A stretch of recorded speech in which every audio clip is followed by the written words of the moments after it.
그럼 시작해 보겠습니다. 미국은 세계에서 가장 큰 포르노 시장을 가지고 있습니다. 미국은 세계에서 포르노를 가장 많이 생산하고 또 가장 많이 소비하는 국가입니다. 하지만 이런 미국이라고 해서 처음부터 포르노가 허용되었던 것은 아닙니다. 또 모든 종류의 포르노가 허용되는 것도 아닙니다. 오늘은 미국을 중심으로 포르노가 어떻게 세계화가 되었는지 살펴보겠습니다. 미국 연방대법원은 1973년 밀러 판결을 통해 포르노그래피를 사회적으로 수용하였습니다. 밀러라는 사람은 성인용 서적과 영화를 홍보하기 위해 우편으로 남녀의 성기가 결합된 적나라한 성행위 사진을 팜플렛으로 만들어 발송하고 캘리포니아 법에 의해 유죄 판결을 받고 연방대법원에 상소하였습니다. 이 사건에서 미국 연방대법원은 법적으로 허용되지 않는 포르노에 대해서 3가지 기준을 확립하였고요. 이 기준은 현재까지 유효하게 미국에서 적용되고 있습니다. 첫 번째, 전체적으로 보아 성에 관하여 호색적인 흥미에 호소하는 것일 것. 두 번째, 성적 행위를 명백히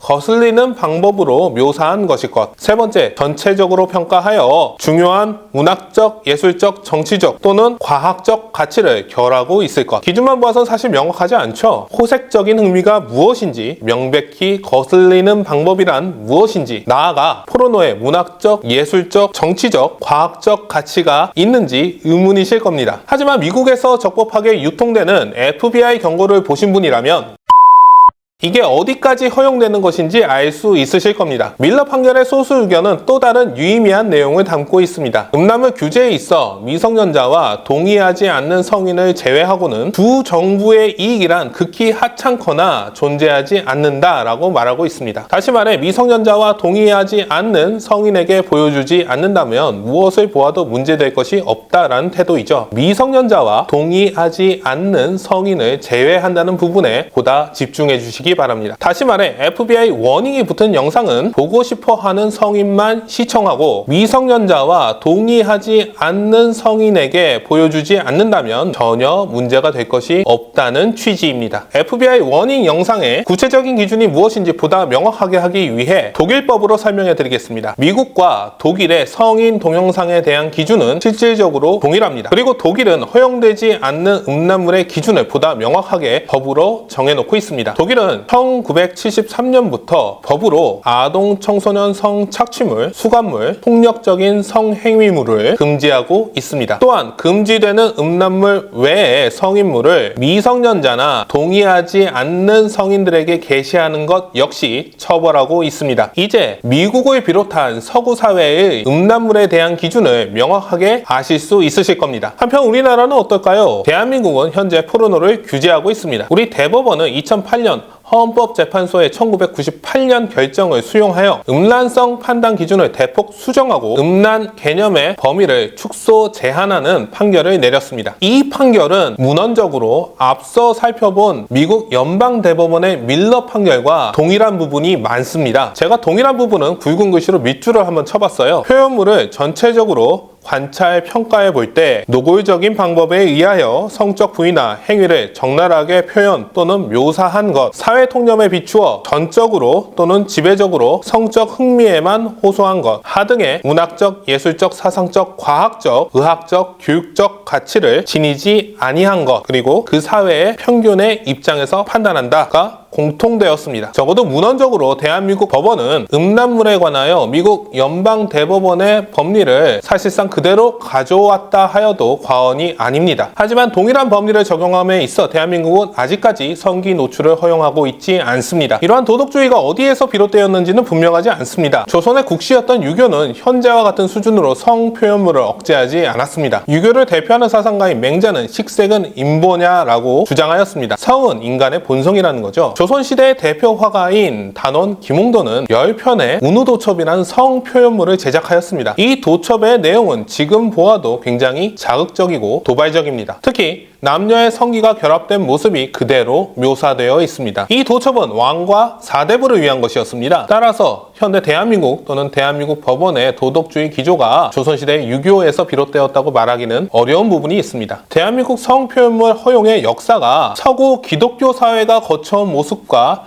유사하다는 것을 볼 때 상당 부분 기독교에서 비롯된 것으로 보입니다. 다만 어디에서 비롯되었든 현재와 같은 모습의 규제는 타당해 보이지 않습니다. 우리는 사실상 글로벌 시대에 살고 있습니다. 스티브 잡스가 2007년 6월 29일 세상에 공개한 아이폰은 전 세계를 하나로 묶어주었습니다. 트위터와 온리팬스에는 미국과 독일을 비롯한 서구 사회가 허용하고 있는 소프트코어 포르노그래피가 넘쳐나고 있습니다. 트위터는 미국 법을 따르는 SNS로 아까 설명해드린 미국 연방대법원의 음란물 제작과 게시 기준을 따르고 있습니다. 한국의 성인들 역시 이런 트위터 같은 SNS를 통해 소프트코어 포르노그래피에 제한 없이 접근할 수 있습니다. 이런 상황에서 한국인이 포르노를 제작하여 트위터에 게시하는 것을 처벌하는 것이 대한민국의 성도덕에 어떤 긍정적인 역할을 할 수 있을지, 결국 당사자를 처벌하는 것 외에 어떤 긍정적인 사회적 효과도 거둘 수 없는 대한민국의 도덕주의가 과연 지속되어야 하는지 의문입니다. 제 방송 취지에 동의하시는 분은